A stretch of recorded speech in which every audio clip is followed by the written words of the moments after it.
এই জাহান্নামের মধ্যে কারা যাবে তার একটি বয়ান আল্লাহ রাব্বুল আলামিন করে দিয়েছেন সূরাতুল কফ।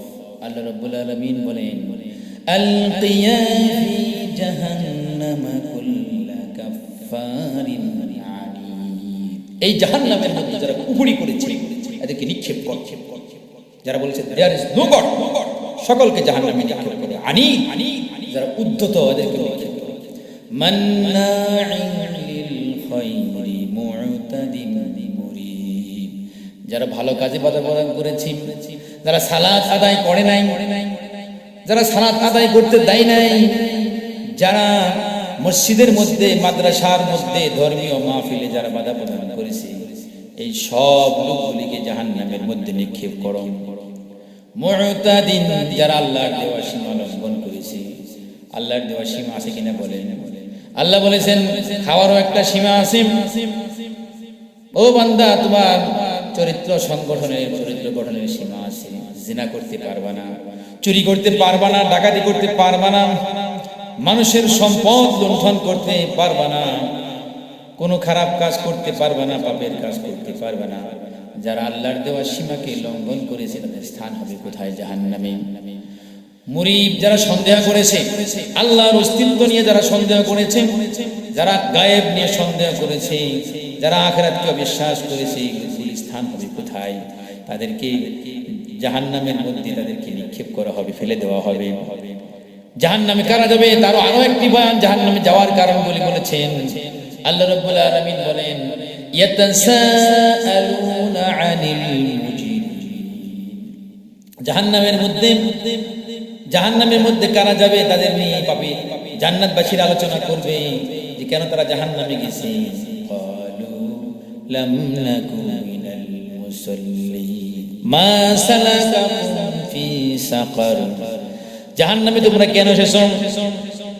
জাহান্নামীদেরকে বলবে, ক্বালু লাম নাকু মিনাল মুসাল্লিন। জাহান্নামীরা বলবে আমরা সালাত আদায় করতে করি নাই। ওয়ালাম নাকু নুতঈমুল মিসকিন, মিসকিনকে খাইতে দেয়, সালাত আদায় করি নাই। এমন লোক আছে যারা বলে জীবনে একদিন নামাজ পড়ি, নাউজুবিল্লাহি মিন যালিক, সালাত আদায় না করি না। বুখারীর হাদিসে আছে, হাত্তা ওয়ারিমা কদমাহু রাসূলুল্লাহ সাল্লাল্লাহু আলাইহি ওয়াসাল্লাম, যে শুধু ফরজ নামাজ না, তাহাজ্জুদের নামাজ পড়তে পড়তে আল্লাহর রাসূলের পা ফুলে গেল। সুবহানাল্লাহ। সেই যেই লোকগুলি সালাত আদায় করে নাই, যারা মানুষকে খাইতে দেয় নাই, গরিব এতিম মিসকিনকে খাইতে দেয় নাই, এই লোকগুলি স্থান কোথায় হবে? জাহান্নাম হবে। এরপরে ওয়াকুন্না নাখুযু মাআল খাইজিন, যেই লোকগুলি উপহাসকারীদের সাথে, মুলুবিন মুসল্লিন ইসলাম নিয়ে উপহাস করেছে, যারা উপহাস করেছে, ব্যঙ্গ করেছে, এই লোকগুলির স্থান হবে কোথায়? জাহান্নামে।